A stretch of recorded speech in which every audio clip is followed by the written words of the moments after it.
Jurisprudence. अरे, ये नाम सुनते ही कई लॉ स्टूडेंट्स को लगता है कि ये थोड़ा मुश्किल सब्जेक्ट है ना? पर चिंता की कोई बात नहीं। आज हम इसके एक सबसे दिलचस्प और ज़रूरी हिस्से, एनालिटिकल स्कूल या विश्लेषणात्मक स्कूल को बिल्कुल आसान बनाने वाले हैं। और जानते हैं सबसे अच्छी बात क्या है? ये जूरिस्प्रूडेंस के पेपर में सबसे ज़्यादा स्कोरिंग टॉपिक्स में से एक है। तो चलिए इसे ऐसे समझते हैं कि एक एक कॉन्सेप्ट दिमाग में बैठ जाए और एग्जाम में जवाब लिखना एकदम आसान लगे। तो शुरू करते हैं। सबसे पहला और सबसे बुनियादी सवाल, आखिर ये एनालिटिकल स्कूल है क्या? कानून को देखने का इसका नज़रिया क्या है?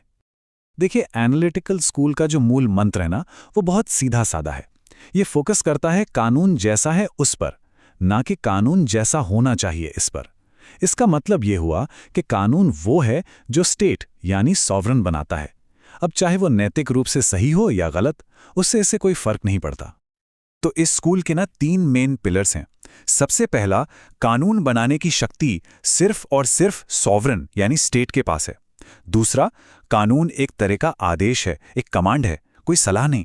और तीसरा, जो शायद सबसे ज्यादा कंट्रोवर्शियल भी है, कि कानून और नैतिकता यानी मोरालिटी, ये दो बिल्कुल अलग अलग चीजें हैं। मतलब अगर कोई कानून अन्यायपूर्ण भी है लेकिन उसे स्टेट ने बनाया है तो वो कानून कानून है, बात खत्म। चलिए अब मिलते हैं इस स्कूल के पहले और सबसे अहम थिंकर से, जेरेमी बेंथम। इन्हें एनालिटिकल स्कूल का जनक भी कहा जाता है। इन्होंने कानून को एक बहुत ही मजेदार चीज यानी यूटिलिटी या उपयोगिता के सिद्धांत से जोड़ा। बेंथम के विचार उस समय के हिसाब से काफी क्रांतिकारी थे। उन्होंने कहा कि हाँ, कानून सॉवरेन का आदेश तो है, पर उसका मकसद क्या होना चाहिए? उन्होंने जवाब दिया, यूटिलिटी, यानी कानून ऐसा होना चाहिए जो ज्यादा से ज्यादा लोगों को ज्यादा से ज्यादा खुशी दे।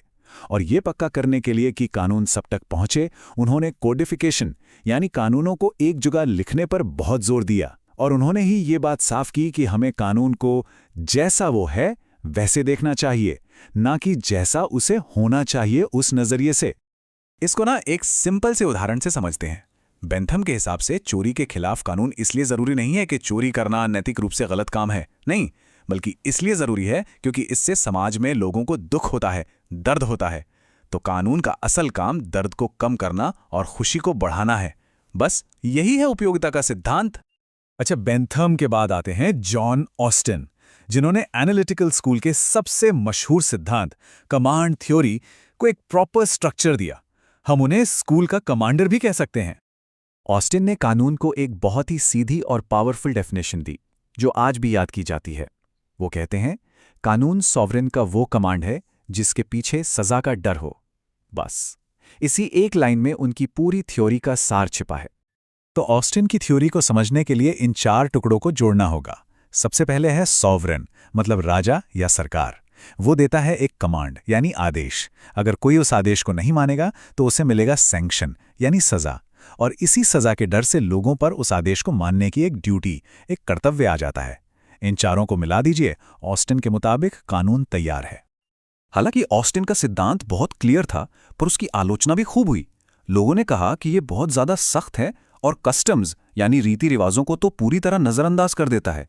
ये नैतिकता को तो बिल्कुल ही नहीं मानता। और आज के मॉडर्न डेमोक्रेसी में तो ये फिट ही नहीं बैठता, जहां लोग खुद ही सॉवरेन हैं। और हां, ये इंटरनेशनल लॉ को भी नहीं समझ पाता। तो ऑस्टिन की इन्हीं आलोचनाओं का जवाब देने और उनके सिद्धांत को और बेहतर बनाने का काम किया HLA हार्ट ने। उन्होंने कानून को सिर्फ एक आदेश नहीं, बल्कि नियमों यानी रूल्स की एक पूरी व्यवस्था के तौर पर देखा। हार्ट ने 2 तरह के नियमों में फर्क बताया। एक होते हैं प्राइमरी रूल्स यानी प्राथमिक नियम। ये हमें बताते हैं कि क्या करना है और क्या नहीं, जैसे हत्या मत करो। और दूसरे होते हैं सेकेंडरी रूल्स यानी माध्यमिक नियम। ये हमें बताते हैं कि प्राइमरी रूल्स बनेंगे कैसे, बदले कैसे जाएंगे और लागू कैसे होंगे, जैसे पार्लियामेंट में कानून बनाने का जो प्रोसेस है। हार्ट ने कहा कि इन दोनों के मिलने से ही एक पूरी लीगल सिस्टम बनती है। हार्ट ने एक और बहुत ही शानदार कॉन्सेप्ट दिया, रूल ऑफ रिकग्निशन। सोचिए, ये एक तरह का मास्टर रूल है जो ये चेक करता है कि कोई दूसरा रूल या कानून असली है भी या नहीं। जैसे अपने देश भारत में कोई भी कानून तभी असली माना जाता है जब वो संविधान के हिसाब से बना हो।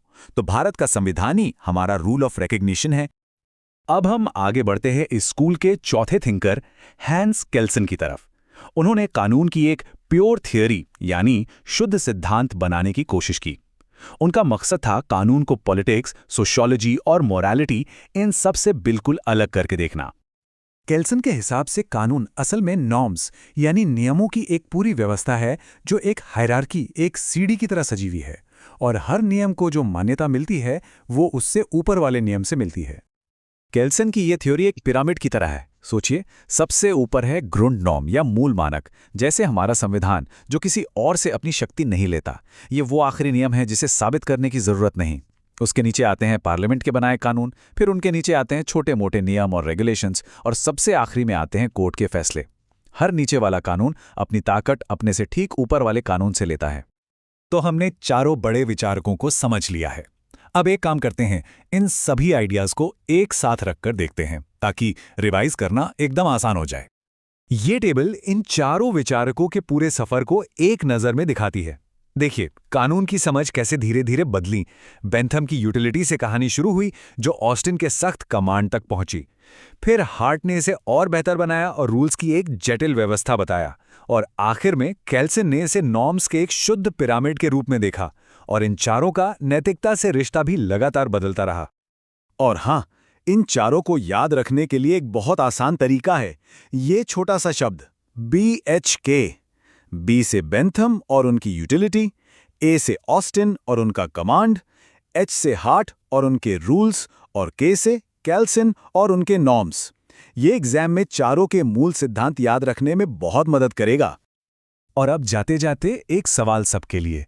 सोच कर देखिए, अगर सरकार कोई ऐसा कानून बना दे जो एकदम अनजस्ट हो, अन्यायपूर्ण हो, तो जॉन ऑस्टिन के हिसाब से क्या उसे मानना ही पड़ेगा?